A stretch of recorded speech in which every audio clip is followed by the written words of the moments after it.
77वां दिन आज हड़ताल का है। हड़ताल मतलब कार्य बहिष्कार का है। इस दौरान 5 बार मंगल पांडे स्वास्थ्य मंत्री से लेकर के अपर मुख्य सचिव से होते हुए कार्यपालक निदेशक से हुई। उसमें हमारे 6 मांगों पर निर्णय लिया गया कि ये कर देंगे, ये हो जाएगा, ये मान लिया, ये स्वीकार है। एक मांग आंशिक रूप से, वो जो हाजिरी बनाने वाला है उसको आंशिक रूप से स्वीकार किया गया है कि जो 3 बार हाजिरी होती थी अब 2 बार हाजिरी होगी और पहला हाजिरी 9 बजे होगा और अंतिम हाजिरी 3 बजे होगा। तो ये जितना तय हुआ है, ये आंदोलन 3 तारीख के बाद से आज 22 तारीख तक इसलिए चला कि फैसला ये भी हुआ था कि जो भी आंदोलन में मांग हम लोग स्वीकार कर रहे हैं परस्पर बातचीत के बाद, तो इसको लिखित पत्र के रूप में जारी करेंगे। लेकिन 3 दिन का समय लिया गया था, तो कायदे से 6 या 7 को निकल जाना चाहिए था, लेकिन नहीं जब निकाला गया तो 9 तारीख को हम लोगों ने मंगल पांडे को, मुख्यमंत्री को, अपर मुख्य सचिव को, कार्यपालक निदेशक को कहा, लिख करके कहा कि ये सब चीज़ें तय हुई है। तय ये भी हुआ था कि जारी करेंगे लिखित तौर पर, लेकिन अब तक जारी नहीं किया गया है। आप अविलंब इसको जारी कीजिए। इस निवेदन के साथ हम लोगों ने 9 तारीख को सरकार को पत्र दिया, पदाधिकारियों को पत्र दिया। लेकिन 9 तारीख के बाद आज 22 तारीख हो गया, न कोई लिखित पत्र जारी किया गया है, न मांगों पर कोई सरकारी आदेश निर्गत किया गया है। और इसीलिए आज हम लोग पटना में राजधानी में आकर के नीतीश कुमार जी का जो पूरे कैबिनेट के हेड हैं और उनका जो स्वास्थ्य मंत्री है, उनके पुतला प्रतीकात्मक तौर पर जला रहे हैं और संकल्प लेंगे आज कि आगे आने वाले चुनाव में आपको हम इसका हिसाब बराबर करेंगे। हम आपने जो हमारे ऊपर अत्याचार किया है उसको हम कभी नहीं भूलेंगे, याद रखेंगे और आगामी चुनाव में इसका हिसाब बराबर। सिर्फ पटना में कर रहा है या बिहार के सब जगह? 38 जिला में हमारा संगठन है और यह कार्यक्रम सिर्फ पटना में था। अन्य जगहों पर इसके पहले बहुत सारे कार्यक्रम हुए हैं। सिविल सर्जन कार्यालय का घेराव, जिला स्वास्थ्य समिति का घेराव, डीएम के यहाँ प्रदर्शन, सिविल सर्जन के यहाँ प्रदर्शन, कोल्ड चेन को बाधित करना, पीएचसी को बाधित करना, ये सारा चीज़ होते हुए वो बातचीत का प्रोसेस शुरू हुआ। और बातचीत में जो हुआ मैंने आपको बताया, लिखित पत्र जारी नहीं किया सरकार ने, तो सरकार के मन में खोट है कि मौखिक बोल करके महासंघ गोपकुट को टरकाना संभव नहीं है। और इसीलिए हम लोगों ने अपने तरफ से लिखित दे दिया है कि ये आप मांग थी हमारी, आपने इसको इस रूप में स्वीकार किया है, आप इसका लिखित पत्र जारी कीजिए, आदेश जारी कीजिए, नहीं तो आने वाले चुनाव में इसका खमियाजा आपको भुगतना पड़ेगा। फिर अलग से ये आप लोग जान रहे हैं, हमेशा से कवर करते रहे इनके आंदोलन को, और मुझे कहते हुए बहुत इस सरकार को लानत और मलानत भेज रहे हैं। और बहुत ही शर्म की बात है यह नाम लेते हुए कि हमारे यहाँ एक ऐसी सरकार है बिहार के अंदर जो महिला सशक्तिकरण के नाम पर महिलाओं का उत्पीड़न करती है, प्रताड़ना करती है और अपने आप को ढोल पीटती है कि हम महिला सशक्तिकरण कर रहे हैं। लोग 75 दिन से 75 डेज से बिहार के 20,000 के करीब एएनएम संविदा कर्मी, सिर्फ संविदा कर्मी, जिसमें नेशनल हेल्थ मिशन से जुड़े हुए और लोग भी हैं, वो कार्य बहिष्कार पर हैं। आज हम लानत भेजने आए हैं इस जो डबल इंजन की मार करने वाली सरकार है, लोगों को प्रताड़ित करने वाली सरकार है, कि हम 2025 में आपको बताएंगे, दिखाएंगे कि आपकी प्रताड़ना का लोगों पर क्या असर पड़ा है। आप एक ऐसे राज व्यवस्था में ले जाना चाहते हैं जहां कोई जमींदार या तानाशाह भी इस काम को करने से सोचता 4 बार, कि एक फील्ड वर्कर को जिसको ऑफिस में बैठना काम नहीं है, उसको आप कह रहे हैं कि आप 3-3 बार फेस दिखा करके हाजिरी बनाइए। हाजिरी 1 बार बनाया जाता है। आपने सरकारी कर्मचारियों के लिए 2 बार लागू किया, लेकिन स्वास्थ्य संविदा एएनएम कर्मियों के लिए आपने 3 बार लागू किया, लेकिन रेगुलर कर्मियों के लिए नहीं, सिर्फ संविदा कर्मियों के लिए, वो भी महिलाओं के लिए। ना 12,000 पर खटाते हैं, ना आप मोबाइल देते हैं, ना आप नेट पैकेज देते हैं। इन सब के बावजूद आप उनको गुलामों की तरह खटाना चाहते हैं। आपका इरादा बिहार में स्वास्थ्य सेवा को ठीक करना नहीं, अपना जो प्रताड़नामूलक विद्वेषपूर्ण जो रवैया है सरकार का, जिस तरीके से विद्वेष के साथ, तानाशाही के साथ सरकार चला रहे हैं, ये अहम सुख भोगना चाहते हैं, अहंकार का सुख भोगना चाहते हैं। हम इस बात की लानत भेजते हैं मुख्यमंत्री और मंगल पांडे जी को कि आपको शर्म आना चाहिए कि आप ऐसा सोचते हैं महिलाओं के प्रति। दूसरी बात, कि इनके जो कारिंदे हैं IAS, ये अपने आप को संविधान, कानून और लोकतंत्र से ऊपर समझते हैं और प्राधिकार को चुनौती देते हैं, और इस चुनौती का जवाब दिया जाएगा। हमारे 3 सीनियर विधायकों के सामने, जो 5 बार 6 बार के जीते हुए हैं, CPI-ML के विधायक दल के नेता महबूब आलम, CPI-ML के विधायक दल के उपनेता महबूब आलम के सामने बिहार के स्वास्थ्य विभाग के जो राज्य स्वास्थ्य समिति के कार्यपालक निदेशक है श्री सुहर्ष भगत, हमारी एक MLC जो आशा संघ की नेता भी हैं, स्कीम वर्कर की राष्ट्रीय महासचिव हैं, शशि यादव के सामने बिहार के ACS हेल्थ श्री प्रत्यय अमृत ने ये कहा कि हम इन चीज़ों को लागू करेंगे और इसका लिखित समझौता पत्र जारी किया जाएगा, और उन्होंने जारी नहीं किया। ये प्राधिकार को चुनौती देना है कि आप 3 विधायकों के सामने, सीनियर विधायकों के सामने, आपके श्री सुहर्ष भगत ED, राज्य स्वास्थ्य समिति और ACS हेल्थ श्री प्रत्यय अमृत ये बात स्वीकार करते हैं और उसका पत्र जारी नहीं करते हैं। ये प्राधिकार को चुनौती देना हुआ। तो हम नीतीश कुमार जी से, हम मंगल पांडे जी से कहना चाहते हैं कि आप जो ये घंटा घंटा खड़ा कर रहे हैं, जो सरकार का नया मापदंड आप शुरू कर रहे हैं, ये आप पर भारी पड़ेगा, ये आपको लेकर के डूबेगा, और यही हम कह रहे हैं कि 2025 में हम आपको दिखाएंगे।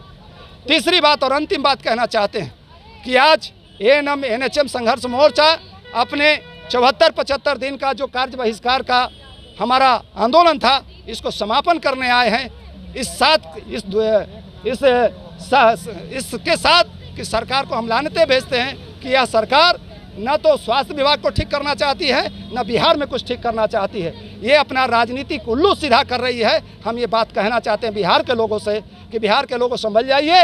यह सरकार न ANM की है, न NHM की है, न जीविका की है, न आशा की है, न रसोईया की है। किसी की ये मांग नहीं मान रही है, सबको प्रताड़ित कर रही है। और हम सबसे अपील करना चाहेंगे कि 2025 में इसका मुकम्मल जवाब दिया जाए और इस सरकार से चुन चुन करके एक एक बात का बदला लिया जाए। हम ये कहना चाहते हैं, यही बात हमारी है।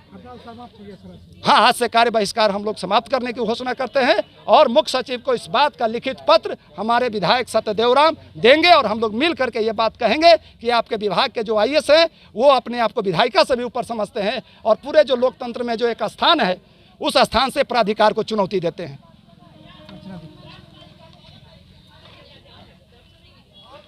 बोलिए, आज के जो पुतला दहन किया गया है माननीय मुख्यमंत्री जी का, नीतीश कुमार जी का, और स्वास्थ्य मंत्री मंगल पांडे जी, क्या मुख्य कारण है? मुख्य कारण यही है कि आज हम लोग 76-77 दिन से हड़ताल पर बैठे हुए हैं।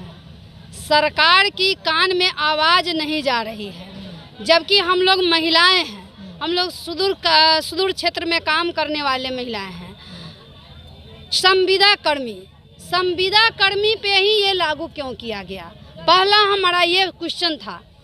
तो संविदा कर्मी पे अगर लागू किए हैं FRS, तो स्वास्थ्य विभाग के सभी पदाधिकारियों पर ये लागू होना चाहिए। ये संविदा कर्मी पे ही क्यों? मैं संविदा कर्मी को जो दुर्व्यवहार कर रहे हैं वो उनके लिए सही नहीं है।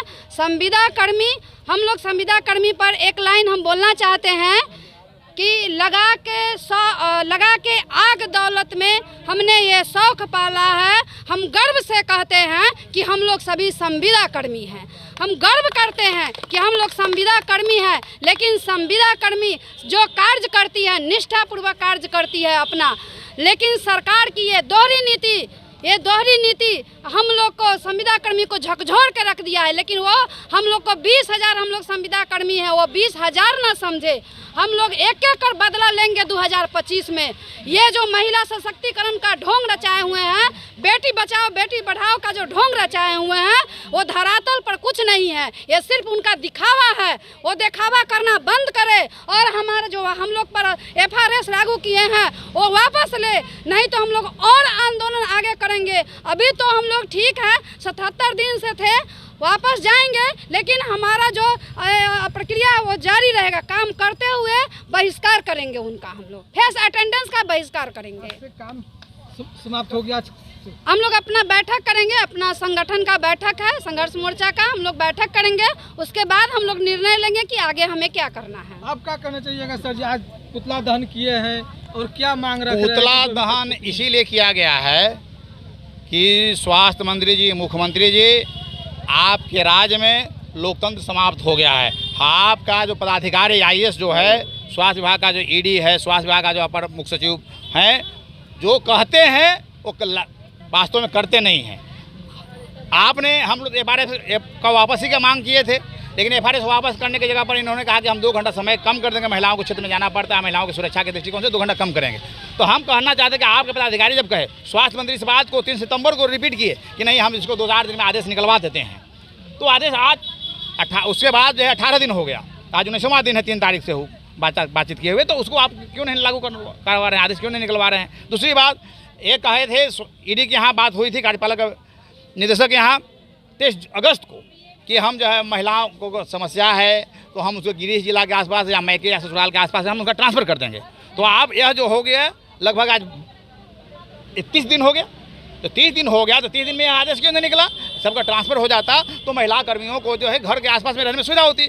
आप देते हैं 15,000 रुपया, उसमें कट जाता है APF सब कट जाता है, तो मिलता है 13,000 रुपया, 13,500 रुपया मिलता है, और 13,500 रुपया में मकान लेगी, किराया लेगी तो 4-5 हज़ार किराए में खत्म हो जाएगा, और बाल बच्चा का पढ़ाई लिखाई और कैसे होगा, दवा दारू कैसे चलेगा। तो हम स्वास्थ्य मंत्री से कहना चाहते हैं कि जो आप वादा किए, ED साहब के यहाँ जो बातचीत हो रहा है, स्वास्थ्य समिति में बात हुआ ट्रांसफ़र करने के मुद्दे पर, ये नहीं हुआ, और जो नेट पैकेज है और नेट का लिए मोबाइल जो देना का था वो भी नहीं हो पाया। और इसके साथ साथ मंगल पांडे से ये भी बात हुई थी 3 सितंबर को कि ये जो बीच में जो हम लोग हड़ताल अवधि है, सो हड़ताल अवधि का भी आप वेतन का संयोजन कीजिए, जिस तरह से पिछले कई हड़तालों में हुआ है और कई जिलों में भी जिला सिविल सर्जन के द्वारा निकाला गया है। तो हमारे जो बिहार के स्तर पर आप राज्य स्वास्थ्य समिति से या चिकित्सा विभाग स्वास्थ्य विभाग से निकाल दिया जाए, ये भी नहीं निकला अभी तक। तो और सरकार बार बार जब फिर हम लोगों ने 30 सितंबर के बाद 9 सितंबर को जो संविदा कर्मी NHM के जो लोग हैं उनके भाजपा कार्यालय में जो स्वास्थ्य मंत्री बैठते हैं सोमवार को सोमवार, उनके यहाँ भी गए, भाई आप आदेश निकलवाइए, 6 दिन हो गया है, तो यहाँ ना बहुत जल्दी निकल जाएगा। और हम लोग को पत्र भी दिए हैं कि आपके हम मांग को भेज दिए हैं कार्यपालक निदेशक का मतलब, इसका मतलब है कि स्वास्थ्य मंत्री के बात को इग्नोर कर रहा है कार्यपालक निदेशक, तो इनको स्पष्टीकरण पूछना चाहिए, उस पर कार्रवाई करना चाहिए कि आप हमारे जब आदेश है, स्वास्थ्य मंत्री का जब आदेश कार्यपालक निदेशक बात नहीं मान रहा है तो उस पर कार्रवाई होना चाहिए, या उनको प्रेस स्टेटमेंट आना चाहिए। तो हम लोग भी संतुष्ट होते कि नहीं भाई इनका चाहते हैं लेकिन नहीं हो रहा। तो यही बात, इसीलिए हम कहे हैं कि आपके राज्य में लोकतांत्रिक व्यवस्था समाप्त हो रही है, इसलिए आपको हम पुतला दहन करते हैं, आपको हम मुर्दा मानते हैं, आपको हम अपने लिए आपको न मंत्री मानते हैं न मुख्यमंत्री मानते हैं, इसलिए हम आपके पुतला का दहन करते हैं प्रतीकात्मक रूप से। ये हम लोग आज कहने आए हैं, और हम कहने आए हैं कि यह ऐलान आज हम लोग करने आए हैं यहाँ गर्दनी बाग धरना स्थल पर कि हमारे बात को जिस तरह से आप दरकिनार किए हैं, अनसुनी किए हैं, तो 2025 में जब हमारे दरवाजा पर आइएगा तो आपकी बात को भी हम अनसुनी करेंगे और आपको भी पैदल का रास्ता दिखाएंगे, मतलब 25 से आपको गद्दी पर हटाएंगे और नया स्वास्थ्य मंत्री और नया मुख्यमंत्री हम लोग लाएंगे। ये ऐलान करने के लिए आज हम लोग आए हैं। ये पुतला दहन करके माननीय मुख्यमंत्री जी को संदेश देना चाहते हैं कि आने वाले चुनाव में हम लोग एकत्रित होकर के आपको सीट गिराने का काम करें। जब हमारी बात आप नहीं मानिएगा तो हम आपकी बात क्यों मानेंगे। आप देखे होंगे अभी 2024 के लोकसभा चुनाव में बहुत घमंड था, 303 सीटों का, 356-53 सीटों का घमंड था। सरकार को आज मजबूर होना पड़ा, कई बिल 3 महीना के अंदर में वापस लेना पड़ा। उसी तरह से मुख्यमंत्री को आने वाले समय में 2025 के विधानसभा चुनाव में सबक सिखाएगा और बिहार के तमाम जो लाखों कर्मचारी है, लाखों कर्मचारियों का जो डिमांड है, 8वां वेतन आयोग का गठन अभी तक नहीं हुआ है, तमाम जो संविदा कर्मी है, ये स्वास्थ्य कर्मी NHM में 20,000 हैं, हमारे बिहार में 2 लाख से अधिक संविदा कर्मी कर्मचारी काम करते हैं, नियोजित शिक्षक काम कर रहे हैं, तो हम आशा वर्कर काम कर रही है 80,000 85,000, विद्यालय रसोईया काम कर रही है 2 लाख, आंगनबाड़ी सेविका सहायिका काम कर रही है, जीविका काम कर रही है, आप देख रहे होंगे जीविका का भी हड़ताल चल रहा है। तो इस तरह से महिला सशक्तिकरण के नाम पर आप जो महिलाओं का बड़े पैमाने पर श्रम का शोषण कर रहे हैं वो नहीं चलेगा और महिलाओं को हम तमाम कर्मचारियों को हम लोग एकजुट करेंगे और एकजुट करके सरकार को हम सब सिखाएंगे कि यह आपको धोखा नहीं स्वीकार है। हम तमाम कर्मचारियों को, शिक्षकों को हम अपने हिसाब का बदला, अपने तानाशाही आप जो तानाशाही हम पर थोप रहे हैं उसका बदला 2025 के चुनाव में हम लोग लेंगे। इसी आह्वान के साथ हम आज अपील करने आए हैं कि आप तमाम संविदा कर्मी, तमाम जो बिहार सरकार के जो स्वास्थ्य विभाग में काम करने वाले हैं, तमाम जो बिहार विभिन्न विभागों में काम करने वाले हैं, तमाम कर्मचारी आप लोग एकजुट होइए और एकजुटता के माध्यम से सरकार को हम सब सिखाएंगे और हम अपनी मांगों को मनवाएंगे, नहीं तो सरकार को भगाएंगे। यही आह्वान करने के लिए आए हैं, यही अपील करने के लिए आए हैं। आज से कार्य बहिष्कार समाप्त होगा, आंदोलन समाप्त नहीं हो रहा है, स्थगित हो रहा है और हम फिर नए उमंग के साथ, नए उत्साह के साथ 2025 में आएंगे और सरकार को भगाएंगे। हम सरकार की सेवा में हैं तो हम 60 साल तक उम्र तक रहेंगे और सरकार तो आती है जाती है, कई सरकार को हम लोगों ने देखा है। इस सरकार को भी भगाएंगे और हम अपना मांग को पूरा कराएंगे। Thank you.